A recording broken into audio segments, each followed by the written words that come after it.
As we do continue to count down to the arrival of our next signing, most likely Manuel Ugarte, guys, I want to open your eyes to something that probably most of you are underlooking. But look, INEOS are delivering beyond expectations in the first summer, and here's why.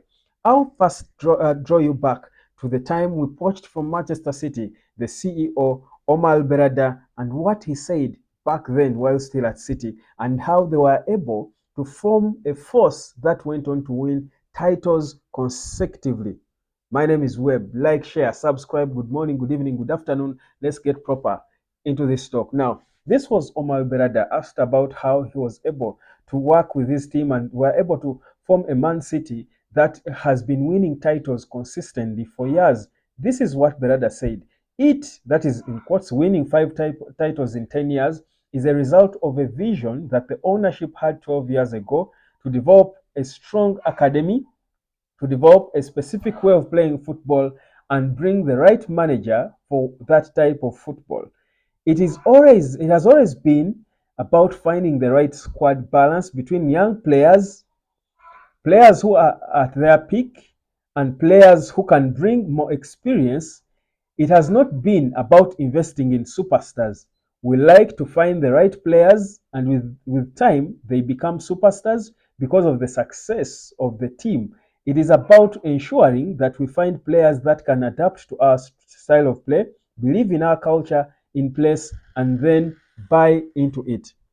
This is Omar Berrada. And by the way, this same Omar Berrada is one of those at the Man United current secretariat who were insistent on not having players signed for over 60 million.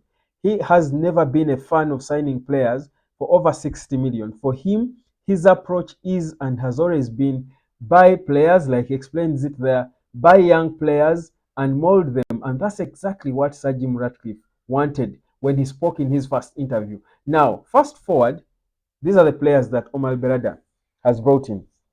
A centre back in Mathis Delete, 25 years of age. A central midfielder in Manuel Ugarte, about to come in, of course, 23 years of age. Joshua Zakzi, a striker, 23. Reni Yoro, 18. Sekou Kone, 18. Chido Obi, 16.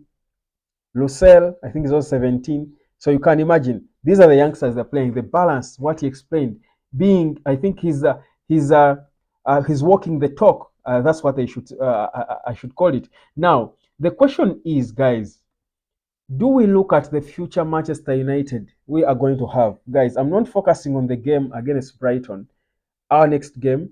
My focus is on the future, guys. At times you've got to pause and look ahead. Look at that squad. In about 4 years, this could be the starting Man United squad.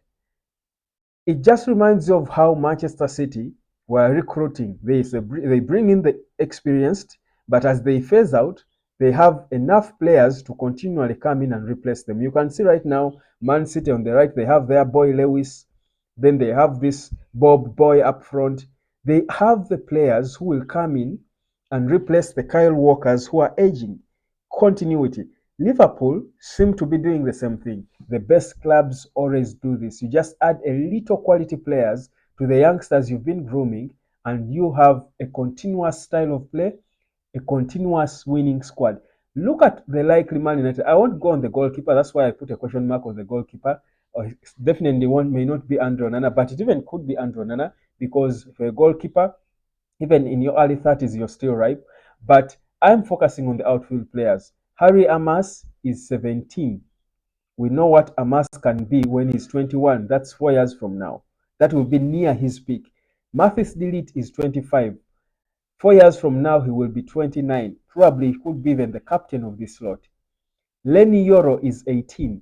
4 years from now, he will be 22.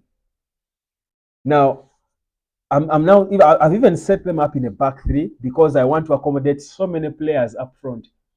Sekou Kone, the 18-year-old Malayan who just signed, is an impeccable midfielder. I'm imagining him playing side by side with a more experienced Manuel Ugarte.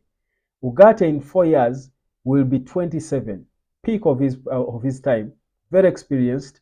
Kone in 4 years will be 22. Kobe Maino in 4 years, they are calling him down to talks for a new contract. in 4 years, Kobe Maino will be 23.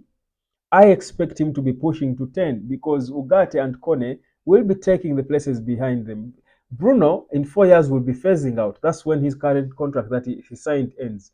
Kobe Maino, for me, should be the designated replacement for Bruno in number 10. Kobe will be 23. Out wide, Garnacho in 4 years will be 24. Peak age, Ahmad in 4 years will be 26. Out on the wing. Up top, Chido Obi, who is 16, will only be 20 in 4 years, guys. I'm looking at 4 years from now, guys. Remember, Sir Jim Ratcliffe told us to give him 5 years. 5 years to make an impact. And that's the time you need for a manager to be able to make impact. You can see how much time uh, uh, uh, uh, uh, Mikel Arteta has had at Arsenal. He joined in 2019. It has taken him nearly 5 years for him to get this Arsenal competing. But look at what we are building. Rasmus Højlund in 4 years will be 25.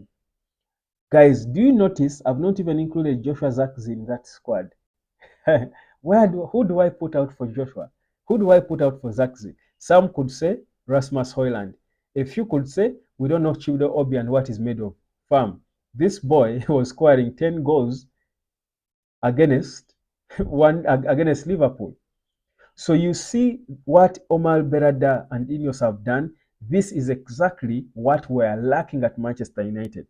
Before, United were signing players for that season and spending so much money on all forms of players who just came to make money, but we are not playing at the level we expect them. We are not building a team. We are not building a style. We are not building a culture. We were all over the place. This is the exact reason why INEOS had to come in, take charge of the football, and put it right. Now, by putting it right, is to bring the people who understand the importance of this continuity and who know how to strike a balance between continuity and being able to compete in the current, because we are still having a competitive squad. From the first game we had against Fulham, you clearly saw that INEOS have built a competitive squad, but still they are already building and poaching. But also they are able to have their allure to attract the young players who are hot, because even Sekou Kone, just like we did with Chido Obi, who refused to stay at Arsenal, Chido Obi refused to go at Bayern, Stuttgart, all these clubs wanted him. He chose Man United. Kone has been wanted by almost all the big clubs in Europe, Madrid, Barcelona, name them. He chose Manchester United. This is exactly what we were lacking before INEOS. And this is now for me to give you the evidence of what impact this new structure has made. Because we have people, right, competent people working on recruitments for now and for the future. They are doing them in time, they are making them in time, but they're also smart recruitments, because look at the depth we are going to have in the future. Meanwhile, all the kids you see there can comfortably slide into even the first team now if they are called upon to.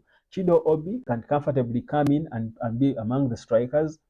If we have if we are numerically disadvantaged with the senior players like we are now because Højlund is injured, Kone can come in and slide in the middle if we are numerically disadvantaged. Lenny Yoro, we know, is a proper starter. Even there are people who feel he could even be competing with Mathis Delete for a starting place. Harry Amas, we know how good the boy is. Ask Liverpool what he's made of. So you see that we are building a force for now and for the future. And trust you me, this is exactly what we lacked at Man United. There is absolutely no way. If this does not work, it will be something else, not for the lack of competency.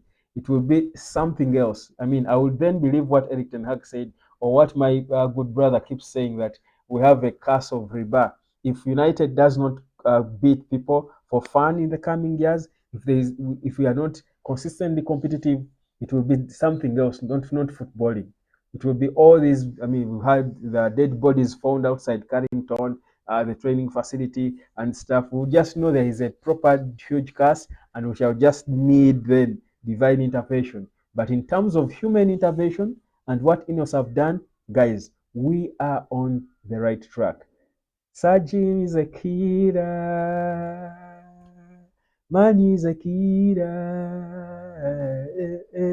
Look at, man is an and the best. Look at, man is back onto the top. Sajim is a builder. Dun, dun, dun, dun, dun, dun. Ananana.